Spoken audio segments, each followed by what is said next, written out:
televidentes, estamos en un programa de orientación tributaria. Hoy tenemos un tema muy importante y es la declaración de persona física, ya que estamos casi al término del plazo. Y queremos que los amigos televidentes pongan mucha atención en lo que le vamos a explicar aquí sobre la declaración jurada y R1 de la persona física. Y ahí vamos a tener el ITEVI, el pago del IR17 y el pago del IPI que las personas físicas deben hacer. Para tocar este tema muy importante, tenemos aquí con nosotros al licenciado Ramón Matos, como también al licenciado Ramón Antonio Salcedo y Santiago García Jiménez, quienes vamos a llevar lo tópico de su declaración jurada sobre personas físicas y todos los envíos y todo lo que tienen que hacer ahora en este cierre de año de las personas que presentan ahora en diciembre de su declaración jurada sobre la presentación de la persona física. Así, amigos televidentes, nos vamos a unos cortes comerciales y retornamos en breve.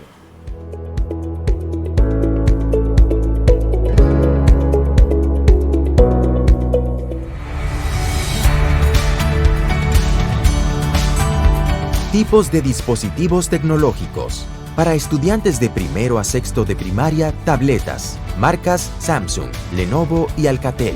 Características: pantalla 10 pulgadas, memoria RAM 3 GB, almacenamiento 32 GB, expandible a 512 GB, procesador quad-core 2.0 GHz, sistema operativo Android 10, conectividad Wi-Fi, 4G, Bluetooth, USB tipo C 2.0. Para estudiantes de secundaria, netbooks. Características: pantalla 12 pulgadas, memoria RAM 4 GB, almacenamiento 128 GB SSD, procesador quad-core 2.6 GHz, sistema operativo Windows 10, conectividad Wi-Fi, Bluetooth, HDMI, USB tipo C. Ministerio de Educación de la República Dominicana. RMM Consulting Group, la firma de auditores impositivos y consultores empresariales que tú necesitas. Ofrecemos servicios de auditoría contable, consultoría administrativa, contabilidad y negocios, tributación y derecho corporativo. Llámanos al 809-898-6805, escríbenos al correo rmmconsultinggroup@gmail.com o visita nuestra página web www.rmmconsultinggroup.com.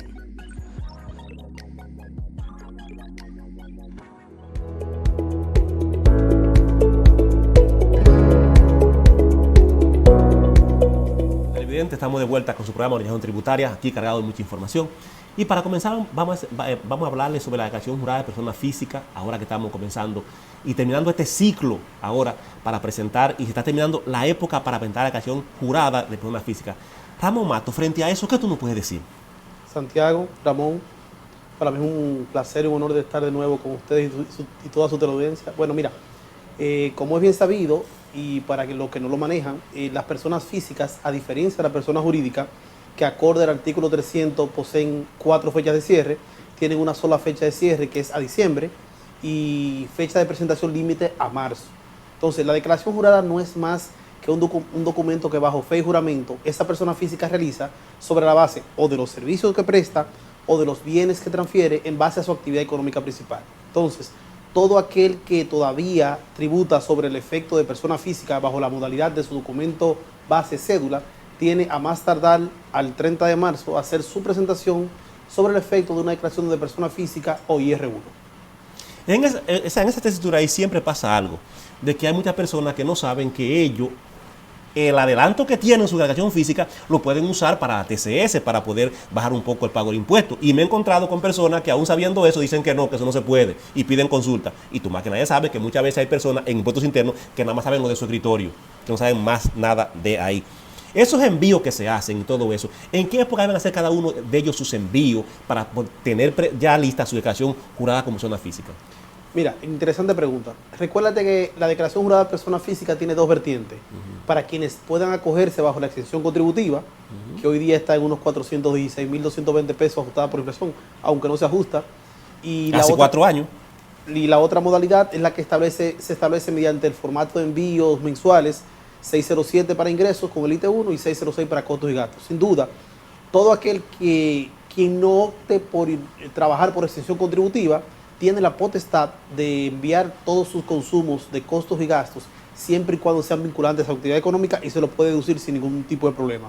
Inclusive, toda aquella persona física que tenga carácter de empleador, o sea, que preste servicio o transfiera bienes y tenga empleados siempre y cuando estén acogidos bajo la modalidad que establece la ley 8701. Ese gasto de sueldo con todas las variables que implica la AFP, Seguro Familiar de Salud y riesgo laboral son parte de los gastos deducibles que esa persona física puede deducirse. Al momento de hacer su presentación, al cierre. Sí. Puede hacer sus formatos de envío mensuales, que bien pueden o no, dependiendo de su actividad económica, estar grabado con ITEVI, pero el costo y el gasto se deduce a final de año. Ahora, el IR13, ¿de qué manera ellos pueden presentar? Mira, lo que pasa es que el IR3 tiene como carga principal o como herramienta principal el registro de ese empleador dentro de lo que es la Tesorería de Seguridad Social. Inmediatamente tú eres parte del sistema contributivo de la Seguridad Social con carácter de empleador y tienes empleados, puedes registrar tus empleados en base a su capacidad contributiva. Entonces, cuando haces la carga del registro de la nómina, inmediatamente se produce el efecto del formato IR3.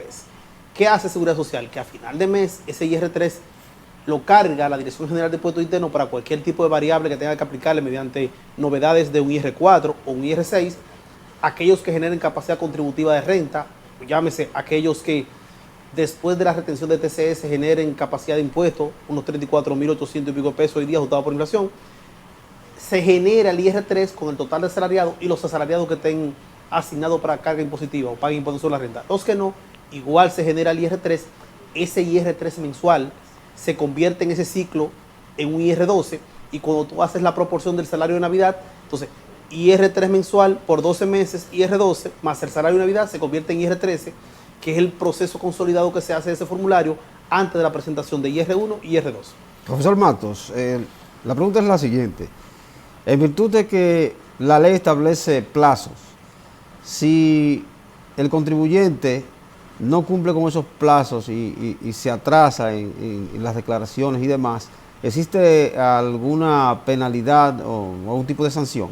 Mire, excelente pregunta, porque la mayoría de los contribuyentes tienden a caer en penalidades por desconocimiento. La misma ley faculta, dentro de lo que son los deberes de los contribuyentes, solicitar prórrogas en lo que es la presentación de la declaración, siempre y cuando esté en los plazos establecidos, que es por lo menos un mes antes de la fecha de cierre. Pero si en el caso hipotético, por ejemplo, usted no tiene su declaración lista, la misma ley le confiere la potestad de un pago a cuenta. Por ejemplo, supongamos que usted su IR1 preliminar le da a pagar 100.000 pesos, pero usted no lo tiene listo, por causa o efecto.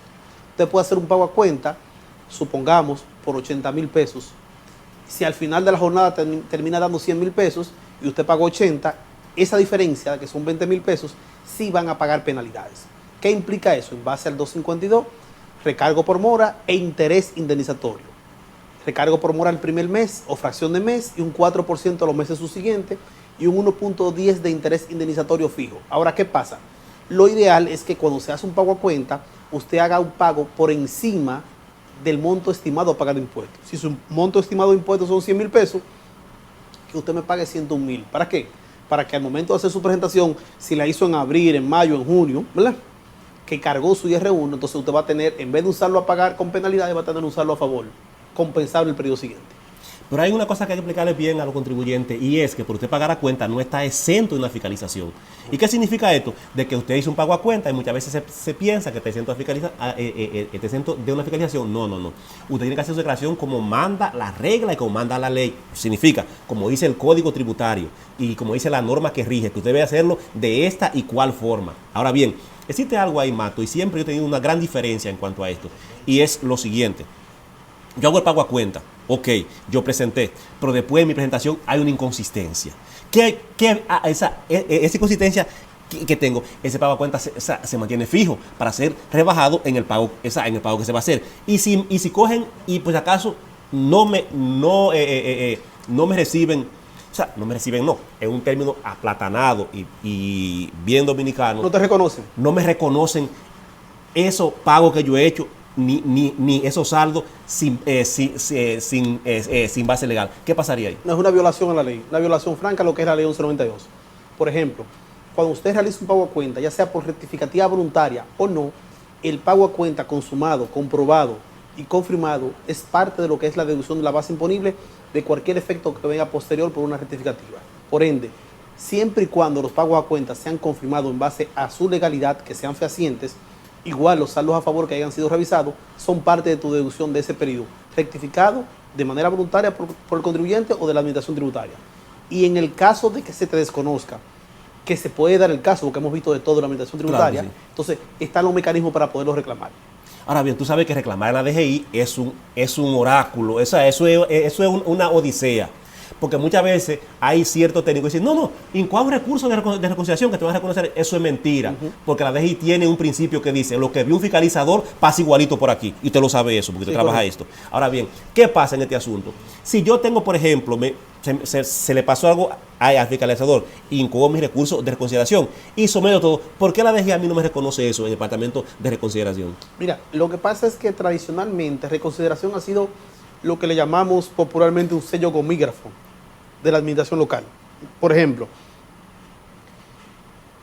reconsideración da como bueno y válido todo lo que viene de la administración local, lo cual es un proceso, es una mala práctica en términos tributarios. Lo que pasa es que para poder ir a la siguiente fase, que se llama contencioso tributario, usted como abogado sabe, que necesitamos necesariamente el fallo de la resolución de reconsideración. Obligado. Y por ende todavía optamos por ir a esa fase. Pero en la praxis, de verdad, la funcionalidad del Departamento de Reconsideración se ve muy limitada en base a que asume de manera directa lo que pasó en la administración local, con o sin razón. Hay algo muy importante, Mato y Ramón, que yo quiero que lo asumamos desde ahora, y eso yo lo llevo en las federaciones que asesoro. Eso es algo mortífero que yo lo llevo, de que vuelva el recurso jerárquico, pero que lo reconozca Hacienda, no impuestos internos, sino que salga de impuestos internos, porque tú no puedes a mí juzgarme tú mismo y después verificarme. Nos dejamos cercenar un derecho de manera, como decimos, pendeja. Claro que sí. Entonces yo quiero que vuelva el recurso jerárquico, pero que se coloque en Hacienda. Claro, debe ser en Hacienda porque es el órgano rector de la política tributaria del Estado. Que todavía está vivo, lo que pasa que ella no lo conoce. Inhabilitado. Sí, exactamente. Ahora bien, en cuanto a eso, Mato, existe otra cosa importante, que es la fecha de cierre de la presentación de pago del impuesto a la propiedad inmobiliaria, que hoy día es algo que está acabando a la persona, porque aquí nos agarran asando batata, como se dice. Se modificó la ley y la ley se mandó bien al Senado, pero cuando salió para el Senado, para la presidencia, allá le pusieron reagrupación de bienes y ya no es rentable comprar para alquilar. ¿Y por qué? Porque yo compro 3 apartamentos y yo anteriormente tenía mi gestión por cada uno de esos apartamentos. Hoy en día me lo agruparon, pero no fue así que lo mandó el legislador. No, cuando se consensuó con todos los empresarios, que yo estaba en esa mesa presente, se mandó fue de forma individual como estaba, pero que anteriormente había una norma que decía que a la compañía que eran comerciales, que se dedicaban a asuntos de comercio, se le agrupaban los inmuebles y se lo agruparon a todo el mundo, persona física, constructora, todo el mundo lo tiene agrupado. Ahora, ¿qué pasa con el pago del IPI? Mira, el impuesto a la propiedad inmobiliaria tiene una particularidad en el caso de la persona física que, como usted dice de manera correcta, anteriormente si no llegaba a los 5 millones de pesos, pues entonces no estaba dentro de la base imponible para fines de pago del IPI. Después de la modificación de la ley 253, hizo el efecto de agrupación, como usted dijo, y elevó el efecto en su momento a los 7 millones, que hoy anda en 8.860.000, ajustado por inflación. A diferencia de los salarios que no se ajustan por inflación, el IPI sí se ajusta por inflación, con un efecto de conveniencia, práctico y legal. Así. Pero bueno, es parte de lo que es la dualidad tributaria y la ambivalencia de la ley que uno todavía no termina de entender. Así, la dualidad tributaria. Sin duda. Mira cómo sí aplica el 327 para el ajuste por inflación de la propiedad inmobiliaria, más no aplica para el efecto de salario. Pero bien, mira, hoy día todo aquel que tenga propiedades en su conjunto, que sobrepase los 8.829.000 ajustados por inflación, ese excedente entonces paga un 1%. Ese 1% tiene la particularidad que se paga el 50% en marzo y el 50% en septiembre. ¿Qué planteaba el pacto de modificación a la reforma tributaria? Que ese 1% se convirtiera en un 0,5% y que se fuera desgraduando hasta tanto fuera a eliminarse para el asunto de aquellos que su única fuente de ingreso eran las propiedades. ¿Entiendes? Entonces, no es factible, por ejemplo, para una persona física que haya acumulado unos ingresos producto de su trabajo de longevidad en el tiempo, invertirlo en bienes raíces. ¿Por qué? Porque muchas veces ese efecto del 1% le va a absorber el efecto de la rentabilidad del alquiler o de la renta. Entonces, hay veces que para ellos es más práctico, aunque ganen menos dinero, tenerlo en certificado financiero, que sí implica una tasa de un 10%, pero es un pago único definitivo, que tenerlo en propiedades inmobiliarias. Ahora bien, cuando vamos al pago del IPI se dan dos vertientes, como usted lo sabe. Se da la que tenga una exención por vejez o por los 65 años, sí, o por los 18 en la propiedad. Ahora bien, ¿qué pasaría que hoy en día existen los científicos, como yo les llamo, que me dicen, no, si tienes más de 3 propiedades, tú no puedes acogerte a eso, cuando la ley me dice a mí que sí que puedo acogerme, me está mirando la ley, y voy al tribunal y me lo rechazan? ¿Qué pasaría en ese caso? Es peor que te están asumiendo los 65 años, pero con una sola propiedad. Si tienes más de una, automáticamente te lo quieren excluir. Mira, yo entiendo que debe de haber un efecto de concesión en base a las propiedades inmobiliarias para todo aquel que su única fuente de ingresos sea eso. Si usted ha adquirido un patrimonio producto de su longevidad de tiempo y ese patrimonio se acumuló sobre la base de la renta que usted obtuvo en periodos anteriores y esa renta tributó, el ponerlo a tributar producto de una inversión en propiedad inmobiliaria sería un efecto de doble imposición de manera tácita. Por ende, yo entiendo que al contrario, debe de crear un efecto de motivación. ¿Para qué? Para que esos recursos, en vez de estar en un sistema financiero frisado, estén generando renta dentro de la economía. Hay algo muy importante que yo siempre he estado en discusión con eso, Mato, y Ramón y yo siempre hemos estado en discusión, y es lo siguiente. ¿Tú sabías que lo que respecta a lo que es una modificación al Código Tributario, eso para mí tiene importancia? Lo importante es corregir todos esos entuertos con normas. ¿Y qué significa eso? Por ejemplo, la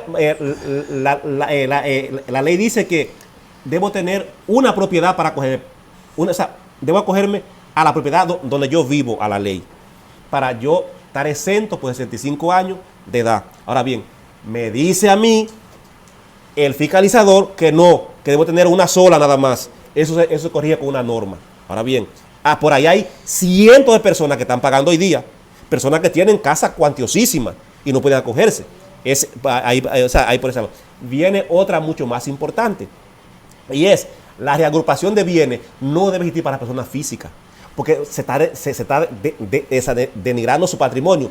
Imagínate que yo compre 3 apartamentos lujosos y que otro apartamento lujoso yo únicamente pueda alquilar un solo y que los dos permanezcan cerrados durante un año. Significa que lo que yo estoy recibiendo no tiene importancia porque lo estoy pagando de renta hacia impuestos internos. Y aquí un inmueble de $250,000, donde quiera lo vale, Incluso yo te lo sectorizo a ti. Naco, Piantini, Anacaona, no hay un inmueble que cueste menos. La élite. Claro que sí. Entonces, ¿qué pasa con eso? Ya ahí no es rentable tú comprar para tu alquilar. No es factible. Porque si a ti te queda cerrado el inmueble por un año, que puede quedar cerrado, tú estás pagando por un inmueble que tú no tienes. Hay compañías constructoras que están a coger el monte con eso, que no pueden aguantar ese impuesto. Sí. Y ya terminaron porque no lo venden. Entonces, esas son de las cosas que deben corregirse con norma. Pero, ¿qué pasa? Dan la exención, lo ajustan por inflación para el impuesto al IPI, pero para los salarios también lo dejan. Ajústelo por inflación. Esos son los asuntos que están ahí. El código está bien, únicamente es por norma, irlo normalizando. Danilo no dio ninguna exención aquí, y excúseme, aquí somos técnicos, pero dijimos las cosas como son. Ninguna exención aquí, y Danilo duró 8 años cobrando impuestos y nadie lo sintió. ¿Por qué? Porque él se ajustaba a norma. Modificar el código no tiene importancia. Santiago, es interesante ver lo siguiente. Cuando el inmueble está cerrado, no está generando ganancia, no hay una renta, ¿verdad? Pero también hay que ver que el inmueble está sufriendo un deterioro al estar cerrado. Entonces eso es pérdida. Claro, pero que la renta, esa pérdida, Ramón, no me la reconoce. No, de ninguna manera. Sino simple y llanamente lo que me reconoce a mí es, tiene que pagar. Lo que pasa es que como tú no tienes contabilidad organizada, no hay forma de esa pérdida, tú transferirla a todo lo que son tus estados financieros. Pero es una pérdida real. Pero que también hay un entuerto en el código. Pero un entuerto grande, que eso yo digo, Dios mío, ¿de dónde cabe eso? Que yo puedo depreciar un inmueble. Sí. Y que eso lo hace depreciar, a menos que le pase una guerra por ahí o pase una bomba. Mira, lo que pasa es que para las personas físicas el efecto de deducción de gasto por depreciación no es aplicable, porque el mismo 287 te dice que siempre y cuando sea para fines de conservar, mantener y preservar el efecto de impuestos sobre la renta.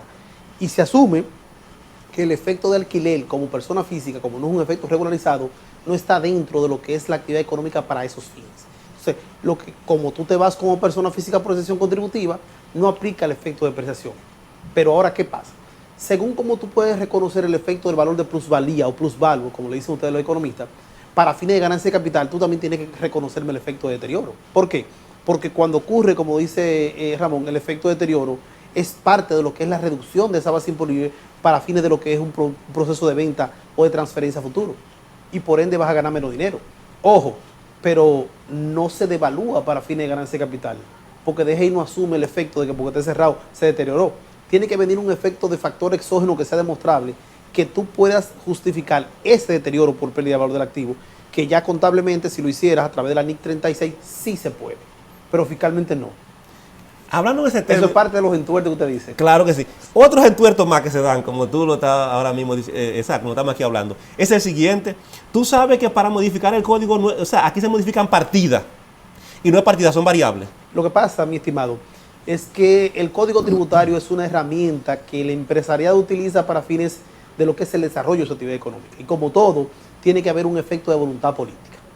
Entonces, no hay forma de que haya una modificación al estamento empresarial sin que el empresariado como tal sea quien lo patrocine. Lo que pasa es siempre que tú sabes que para la modificación del código se van simplemente a unos científicos que hay que no saben nada de esto. Absolutamente. Se sientan ahí, comienzan a teorizar y lo que tú le dices, ellos no conocen, ellos no conocen de nada de esto. Porque, te voy a poner un ejemplo fácil. ajá. Demanda de manera exhaustiva, inmediata, que ese título 1 sea adecuado a los nuevos tiempos. ¿Por qué? Porque es totalmente impráctico que algo que se creó en el 92 con lo que ha sido el proceso evolutivo, sobre todo en materia de comercio a nivel global, todavía hoy en República Dominicana nos estemos circunscribiendo a lo que se hizo en el 92. Por eso que tú ves que en materia de fiscalidad internacional ha sido imposible adecuar todos los tipos de variables que implica la tributación internacional en materia local. Santiago, Matos, es prácticamente imposible adecuar el código en un contexto donde generalmente quienes participan de las revisiones y las posibles adecuaciones son personas que no son técnicos, no son especialistas en el área, y para colmo de males, en las cámaras legislativas encontramos personas que van ahí simplemente a levantar la mano porque no saben prácticamente de nada. Entonces, si no sabe el que debe estudiarlo previamente y tampoco sabe el legislador, no puede haber un resultado que sea el esperado. Es prácticamente imposible. Mira, lo que pasa es que tradicionalmente lo que se ha hecho, como decía Santiago, han sido que se han hecho entuertos o parches. Te voy a poner un ejemplo muy simple. Todo lo que va al hemiciclo se somete a una comisión.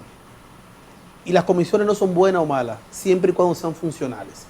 Si usted dentro del proceso del hemiciclo, no importa los representantes que tenga, que sean parte de esa actividad económica, porque hay médicos, hay abogados, hay especialistas en materia económica, hay especialistas en materia financiera, la subcontratación externa es parte de la facultad que tiene el hemiciclo para fines de poder sacar un producto lo mejor elaborado posible.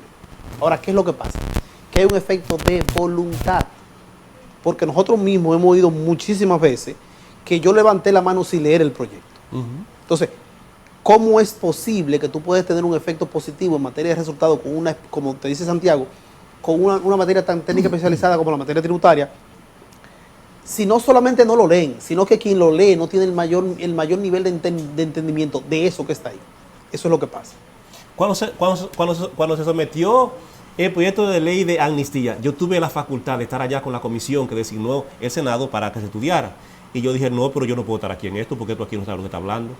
Cuando dos personas que estaban ahí hacemos trabajo juntos, y yo dije, no, pero imposible, porque lo que tú estás proponiendo aquí, eso no cae en mente humana. Ahora bien, hay una cosa muy importante, al empresariado se lo digo.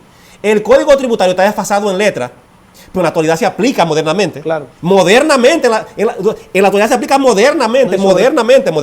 Sobre todo el sector corporativo, que sí va haciendo los cambios de manera inmediata. ¿Para qué? Para que los resultados sean de manera óptima, positiva, en base a lo que es su actividad económica, sin dudas. Claro que sí. Amigos televidentes, nos vamos a ir unos cortes comerciales y retornamos en breve.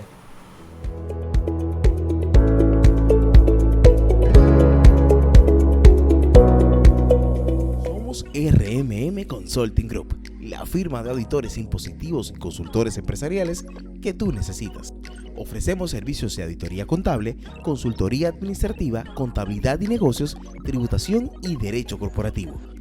Llámanos al 809-898-6805, escríbenos al correo rmmconsultinggroup@gmail.com o visita nuestra página web www.rmmconsultinggroup.com.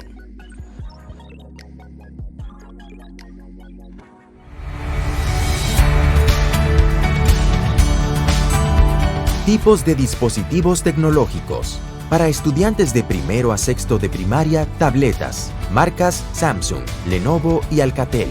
Características: pantalla 10 pulgadas, memoria RAM 3 GB, almacenamiento 32 GB, expandible a 512 GB, procesador quad-core 2.0 GHz, sistema operativo Android 10, conectividad Wi-Fi, 4G, Bluetooth, USB tipo C 2.0.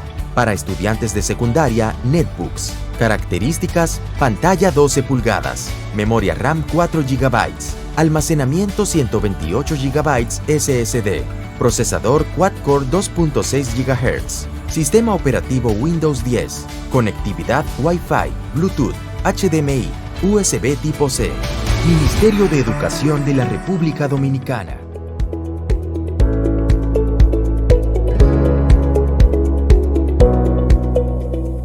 Estamos de vuelta con su programa Orientación Tributaria y aquí estamos hablando sobre lo que significan que en la época moderna el Código Tributario está aplicado en la realidad 100% a la época moderna. Está trazado únicamente nada más en lo que refiere a texto, pero se aplica totalmente en la parte corporativa, en la no corporativa, en la persona física, en la jurídica, en la moral no se aplican. Aquí los ayuntamientos no pagan.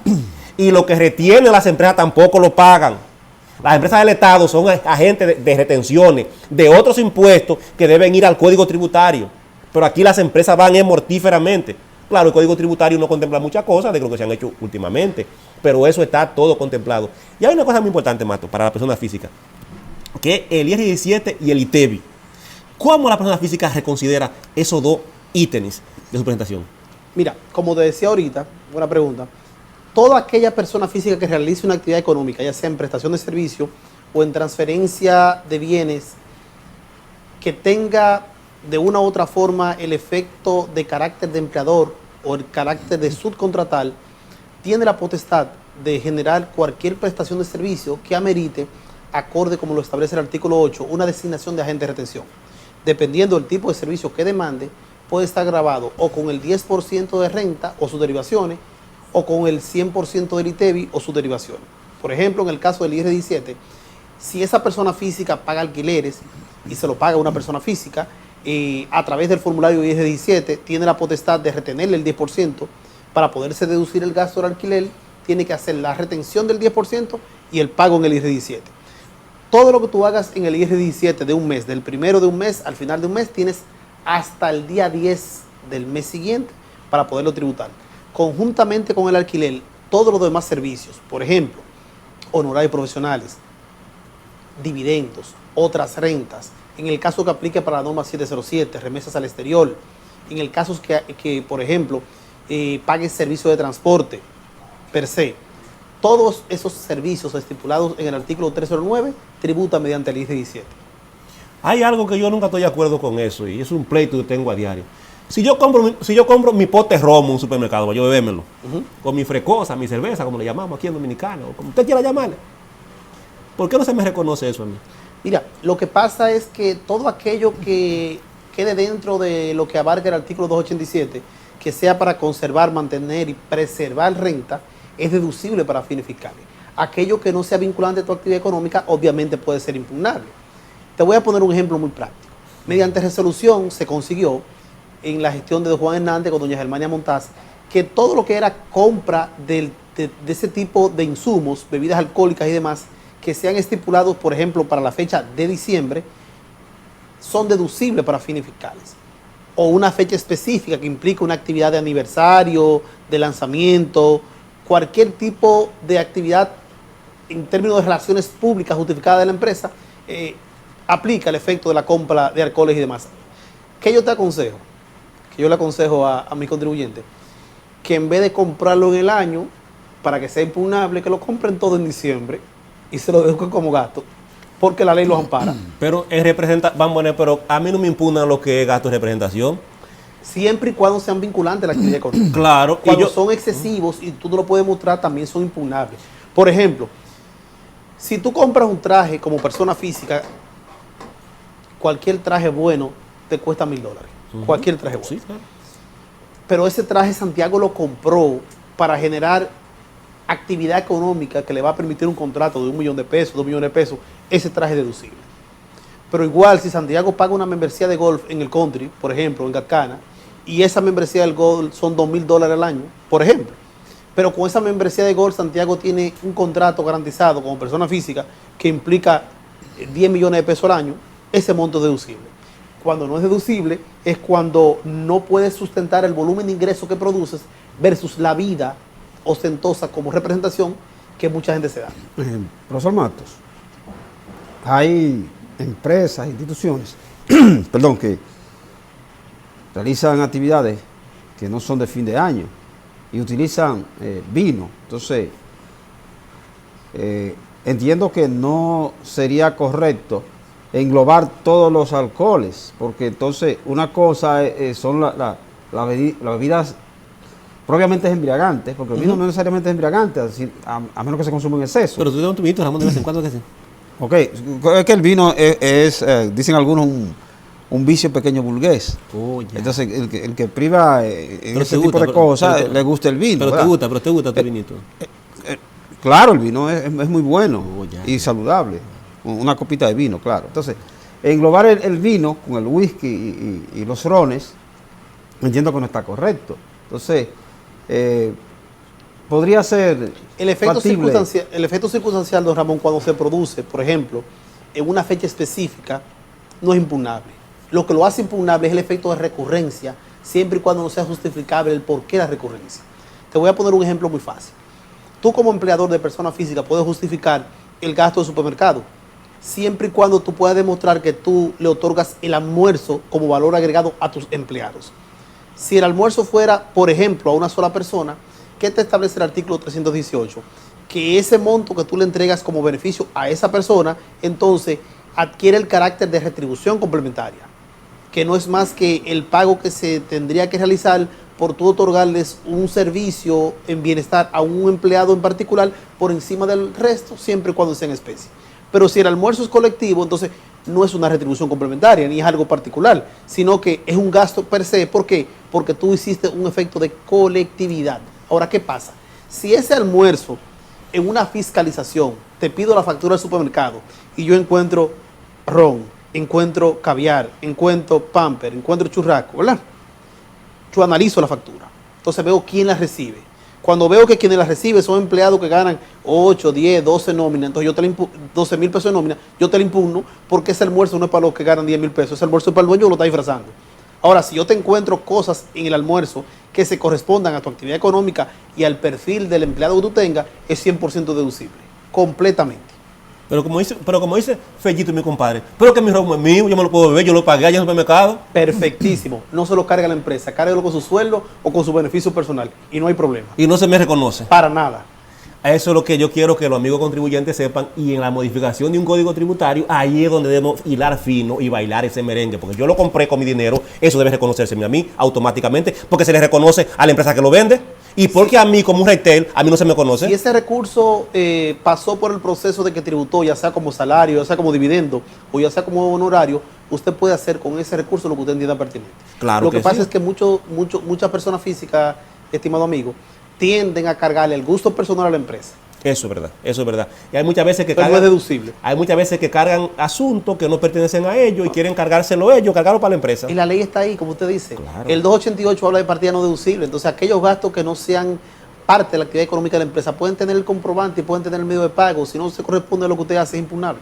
Lo que pasa, Mato, que se vicia con el famoso, que eso es lo que debe quitarse por ahí, con el proceso de discrecionalidad que tiene el director que Claro. le da. Y todo el mundo se arropa de eso y te impugna y no te impugna, te Claro. coge o no te coge. Porque yo he tenido fiscalizaciones, como tú la has tenido, que con esta fiscalización, pero mire esa compra, ahí hay un ron que no te vamos a coger a ti. ¿Y quién le dijo a usted que usted debe segregarme a mí una factura? El mismo rubro para ti sí, para mí no, y viceversa. Claro que sí, eso no se puede. Eso es incorrecto. Sí. Entonces, hay algo mucho más importante, Ramón y Mato, y es el IR 17 cuando yo tengo una reparación de mi casa. Y el que me lo hace a mí es un haitiano, no haitiano, no, porque haitianos somos todos, los negros. Aquí la diferencia entre un negro y otro es que no es que en Haití, pues somos todos haitianos. Ahora bien, hay algo un extranjero no legalizado, claro, no importa sí. dónde venga. Un extranjero, no importa que no esté legalizado, me hace a mí un trabajo en mi empresa, o sea, a mí como persona física, y yo le llamo un IR-17, es impugnable. Mira, lo que pasa es que con el IR-17, en la única parte que se puede elaborar sin tener que emitir un comprobante o en su defecto, lo que anteriormente le llamábamos proveedor informal, hoy factura de compra, son aquellos que están dentro de la sombrilla de la norma 707 que comentábamos en programas anteriores. De lo contrario, habría que elaborar un proveedor informal como tal. Ahora, ¿qué pasa? Siempre y cuando usted pueda demostrar la justificación de ese servicio y usted pagó el impuesto correspondiente, el impuesto no es impugnable. Claro que no. Profesor Matos, Santiago ha tocado el punto de que si realiza una reparación en su casa, ¿verdad? He conocido casos de que de repente en la casa del funcionario o del gerente están haciendo una reparación. Y a veces nos encontramos con que la esposa de la persona en cuestión le gusta estar moviendo cosas y quiero que me arreglen esto, que me modifiquen aquí, que me modifiquen allá. Si aparecen varias modificaciones en el año y se la cargan a la empresa, ¿qué ocurre? Entonces, eso es posible de ser revisado y cuestionarse ese asunto. Sin dudas. Lo que pasa es que influyen dos factores en ese aspecto. Primero, si tienes un fiscalizador con olfato, con intuición, con espíritu de un auditor comprometido, un servidor público, con la administración tributaria, por ejemplo, y sobre todo, como dice Santiago, de larga data y mucha experiencia, te lo puede fiscalizar en base a dos vertientes. Lo que pasa, mi querido Ramón, es que se tiende a hacer el efecto de remodelación, pero resulta que en tus libros de operaciones contables y fiscales no tienes una propiedad a nombre de la empresa o del nombre de la persona física. Uno. O no necesariamente tengas la propiedad a nombre de la empresa o la persona física, pero tampoco estás reportando gastos de alquiler. Entonces te dice, ¿cómo me reporto una reparación donde no tiene una propiedad base y no tiene un alquiler registrado? No sé si me sigue. Claro que sí. Entonces me estás registrando un efecto en el aire. El otro aspecto que da el traste con una fiscalización en ese término, el título 3 de la ley 1192 establece como efecto de nacimiento de la obligación tributaria que cualquier ITEVIS que forme parte de un bien o sea incorporado a un bien categoría 1 debe ser parte del costo de ese bien, no puede ser adelantado. Entonces, tú compras blog, compras varilla, compras cemento y el ITEVIS de ese monto, tú no puedes adelantártelo como parte del IT1 para fines de deducción de ITEVIS, sino que tienes que incorporarlo como parte del costo de la propiedad. Me explico. Hiciste una remodelación de $1 millón que implicó un anexo, una reestructuración, cualquier cosa. De ese $1 millón, los bienes que compraste estaban grabados con ITEVIS al 18%, son $180,000. ¿Qué hacemos muchos de los contadores? Pues me voy a incluir porque somos contadores. Que ese ITEVIS lo adelantamos para rebajarlo del ITEVIS facturado, cuando la misma ley te establece que ese ITEVIS va a ser parte del costo de esa remodelación. O sea, en tus libros, tu remodelación no va a ser $1 millón, va a ser $1.180.000, porque la misma ley te prohíbe el efecto del adelanto de ese ITEVIS, tanto en el IT1 como en el efecto del título 3. Entonces, cuando se cometen ese tipo de errores, es fiscalizable y es impugnable. Hay algo muy importante, Mato, y lo voy a decir aquí. Hay declaraciones juradas, IR1 y IR2, que están llenas de inconsistencia. Y hay contadores que por salir del paso con el empresario, mandan eso, como ellos dicen. Mira, mándamelo así. Ahora bien, cuando yo tengo una declaración de esas que yo la llamo en mi lenguaje propio mío, basura, porque lo que estoy causando es un problema al empresario, claro, por cumplir con él. Ahora bien, cuando yo hago una declaración de esa declaración de basura, que mandé eso porque quise mandarlo, y sé que hay una bomba de tiempo que va a explotar un día, bueno, si me dijeron vete, me voy, si me dijeron quédate, que son de los clientes que le llegan a uno después, que le dicen a uno, mira, ese contador que tenía aquí no servía, que me dará a mí era esto, y se dan esos casos a diario. ¿Qué pasaría con una declaración de esa que están cargadas de ese tipo de basura, como yo lo llamo en mi lenguaje? Que hay muchísimas así. Cuando se le hace esa presentación, que llaman después el empresario, lo van a fiscalizar, y cuando lo fiscalizan se encuentran con esos tabúes. ¿Cuáles son los pasos para uno poder hacer una declaración que se ajuste a la norma y a la verdad? Mira, Interesante pregunta, sobre todo por el desconocimiento del sector quien la elabora y del sector quien la manda a elaborar. Lo correcto es que antes de tú hacer una declaración jurada, tú puedes hacer una planificación fiscal efectiva, que implique una estructuración de información de ese periodo completo sobre la base del análisis, revisión y auditoría del IT1, del 606, del IR3, del IR17, de todo lo que tiene que ver con ingresos, costos y gastos. Posterior a eso, que se determine el resultado del periodo, que ese resultado pueda ser indexado sobre la base de lo que es tu balance general. Y con el análisis de los activos, los pasivos y el patrimonio, tú puedes hacer una declaración jurada acorde a los cruces de información que tú mismo suministraste mediante los formatos de envío y formulario de declaraciones y acorde a lo que fue tu declaración anterior, porque en la misma ley te establece el principio de consistencia. Ahora, quienes opten por realizar una declaración de ese tipo, yo le aconsejo que analicen la norma 07-2014, que es la que establece la determinación de oficio para declaraciones sobre margen efectivo de tasa efectiva de tributación por rango de ingreso por actividad económica. Siempre y cuando usted pueda medir la contingencia fiscal que eso implique, entonces el responsable es quien le mandó a preparar la declaración. Pero no solamente lo haga de boca, hágalo por escrito, porque después cuando explota el lío, usted es el responsable. Eso es. ¿Y cuáles son los pasos para conseguir Mira, eso? es que nosotros tenemos una particularidad muy comprometedora como asesores fiscales y como contadores públicos. El hecho de que seamos contadores públicos, tenemos un S4 que nos hace responsable solidario directo ante la sociedad y ante nuestro gremio, que es el Instituto de Contadores. El Instituto de Contadores ha sido muy fuerte en base a lo que es la aplicación del Código de Ética para cuando se dan denuncias y son comprobadas. El otro aspecto es que si estás dentro de materia fiscal y financiera, la ley 155-17 te abarca como sujeto financiero, entonces tiene implicaciones legales. A usted televidente, nos vamos a un corte comercial y retornamos en breve con su programa de orientación tributaria.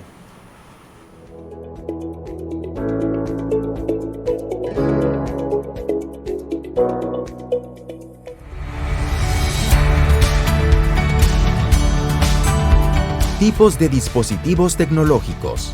Para estudiantes de primero a sexto de primaria, tabletas. Marcas Samsung, Lenovo y Alcatel.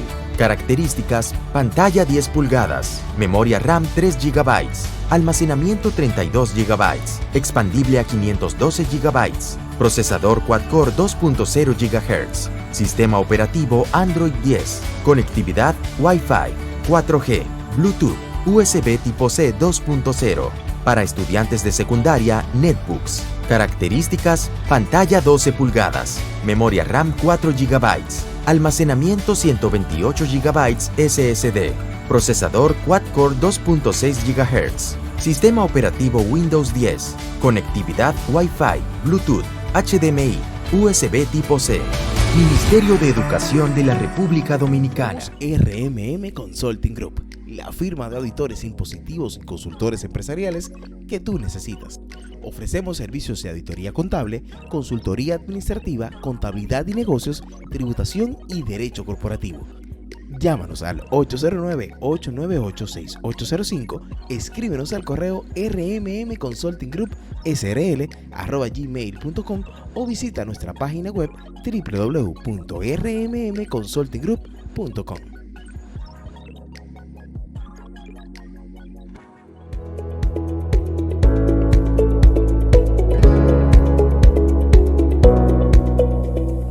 Estamos de vuelta en su programa de orientación tributaria y aquí en este segmento vamos a tratar algo importante y es los pasos para la presentación y las exenciones. Y los pasos para la presentación de la exención jurada es muy importante para los amigos contribuyentes porque hay veces que hay personas que ellos mismos quieren hacer su declaración jurada, que es a inventar, que van a tirar lo que venga por ahí, tira para allá. Y hay otra cosa que nadie sabe la exención de que le corresponde, porque la exención a veces te la defuman al tipo, nadie sabe qué es lo que vas a hacer. Entonces, en base a eso, Mato y Ramón, ¿qué es lo que uno puede hacer? ¿Usted cree que es posible que nosotros como financieros pudiéramos estructurar un plano para una casa sin ser ingeniero? Imposible. Lo mismo pasa en términos en materia impositiva. Al César lo que es del César. Yo le aconsejo a todo aquel que realice una actividad económica, físico-jurídica, en este caso la persona física, que procure una orientación especializada para fines de declaración jurada. ¿Por qué? Porque cada uno de esos formularios y cada una de esas casillas tienen un porqué y para qué. En el caso, por ejemplo, de declaración jurada de personas físicas, si simplemente es un efecto asalariado, entonces tu empleador tiene el carácter de agente de retención y hace tu presentación. Eso implica la carga del IR3 en el IR10 y tú no tienes que presentar IR1. Ahora, si eres asalariado y tienes otro tipo de ingresos múltiples, sí tienes la obligación como persona física de presentar tu declaración jurada de IR1. A eso se le suma que quienes sí realizan actividad económica como persona física, que es lo que hemos hablado, como prestadores de servicio o como aquellos que producen o transfieren bienes, tienen al cierre de la fecha de marzo el envío del IR1 a través de el anexo B, que es lo que nosotros le llamamos estado de resultado, sus ingresos, sus costos, sus gastos, o quienes se acojan a la sesión contributiva no llevan costo ni gasto. Pero está el anexo A para fines de lo que es el registro y la tenencia de los bienes, propiedades, muebles, inmuebles, vehículos, liquidez, deuda, un balance general. Pero en ese mismo anexo A también figuran las retenciones que pudieron haberle realizado a esas personas físicas que prestan servicio, ya sea como horarios, ya sean como intereses, ya sean como otras rentas, o en su defecto, esa persona física que le vendieron al Estado, que a través de la ley de 253-12, el Estado le hizo la retención famosa que usted sabe del 5%. Tienen que reconocerla mediante un formato de envío 623 y estipularla en el anexo A del IR1.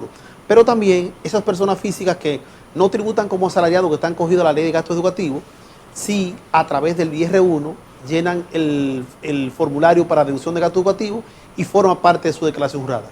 Ya cuando se llena el anexo A, el anexo B y quienes apliquen para la ley 17909 de gasto educativo, presentan su declaración jurada de IR1 y su liquidación de impuestos de ese tipo.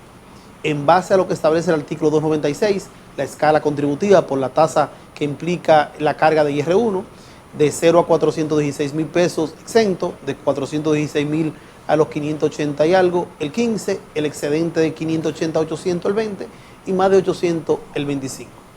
Igual, quienes están dentro del impuesto liquidado de personas físicas, las 3 cuotas de anticipo, que para personas físicas, a diferencia de la jurídica, son 12 cuotas, las personas físicas son 3 cuotas. El artículo 314 establece que se paga de ese impuesto liquidado un 50% en junio, un 30% en septiembre y un 20% en diciembre.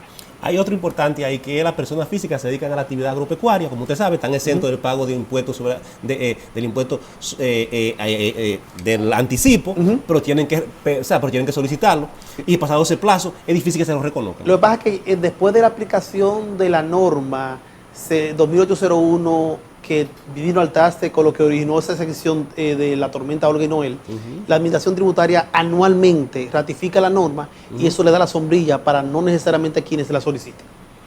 Como se emite de manera recurrente, se hace bueno y válido. Pero hay algo muy importante. ¿Por qué se mantiene esa norma hoy día si ya pasó la tormenta Noel y Olga? Mira, yo no lo hiciera por norma, yo lo hiciera mediante un efecto de inducción al Código Tributario. ¿Tú sabes por qué? Porque todos los países del mundo que quieren garantizar seguridad alimentaria a sus ciudadanos desmontan de toda carga impositiva el efecto agropecuario. Eso. Entonces, en el caso de nosotros no podemos hacer la exención. Ese efecto de dualidad no puede ser temporal, tiene que ser definitivo. ¿Por qué? Porque según como tú desmontas los aranceles y los impuestos para fines de exportación, en el caso del 342 para fines de ITEVI está grabado con tasa cero, pero no debería ser tasa cero, debería ser exento. ¿Para qué? Si tú quieres que tu producto sea competitivo en mercados internacionales, entonces no lo grabes con carga tributaria interna para que llegue lo más barato posible. Igual, todo lo que tiene que ver con efecto agrícola debería estar exento de materia impositiva en todo el sentido, para que toda la ciudadanía tenga acceso a esos bienes de manera a bajo costo. Eso es verdad.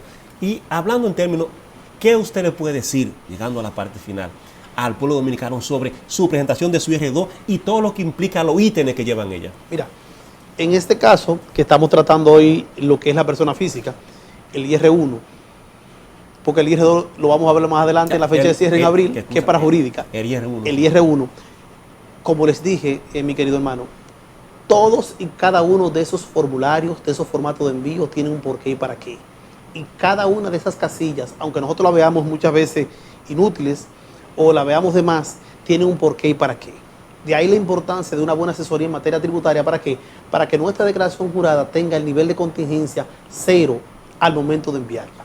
De ahí implica que sea un análisis exhaustivo en base a esa información que yo envié, que ellos tienen de mí, para cuando yo envíe mi declaración jurada se corresponda lo que dije mensualmente con lo que estoy diciendo anualmente. Ramón, ¿qué tú le puedes decir al pueblo sobre su declaración del IR1 a la persona física? Bueno, lo que puedo decir es que se acojan a lo que establece la ley y que es lo correcto hacer su declaración a tiempo para que luego no sean sancionados, penalizados y no reciban algún tipo de sanción. Penalidades. De penalidad más bien por incumplir la ley. Entonces lo correcto es acogerse a la ley para que le vaya bien. Yo, lo que dice Ramón y lo que dice Matos es totalmente ley. Usted debe hacer su declaración jurada a tiempo, su IR1, mandar todos sus envíos y no hacer la cosa así como se hace, sino tener su cosa bien hecha. Porque de lo contrario, usted va a acarrear penalidades, a acarrear fiscalizaciones y auditoría. Así, amigo televidente, nosotros llegamos a la parte final de su programa y queremos que todos ustedes la pasen bien en sus hogares. Pásenla todo bien. Gracias.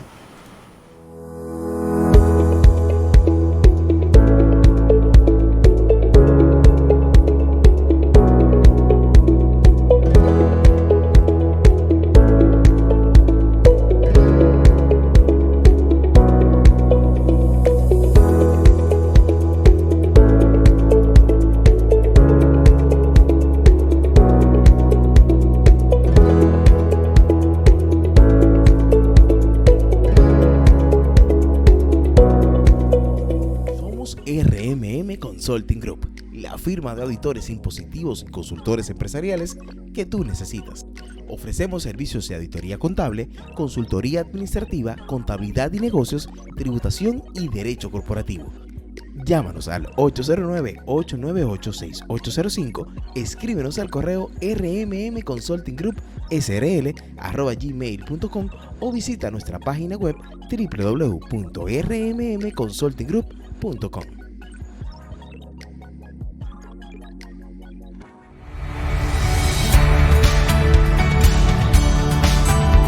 Tipos de dispositivos tecnológicos. Para estudiantes de primero a sexto de primaria, tabletas. Marcas Samsung, Lenovo y Alcatel. Características: pantalla 10 pulgadas, memoria RAM 3 GB, almacenamiento 32 GB, expandible a 512 GB, procesador quad-core 2.0 GHz, sistema operativo Android 10, conectividad Wi-Fi, 4G, Bluetooth, USB tipo C 2.0. Para estudiantes de secundaria, netbooks. Características: pantalla 12 pulgadas, memoria RAM 4 GB, almacenamiento 128 GB SSD, procesador quad-core 2.6 GHz, sistema operativo Windows 10, conectividad Wi-Fi, Bluetooth, HDMI, USB tipo C. Ministerio de Educación de la República Dominicana.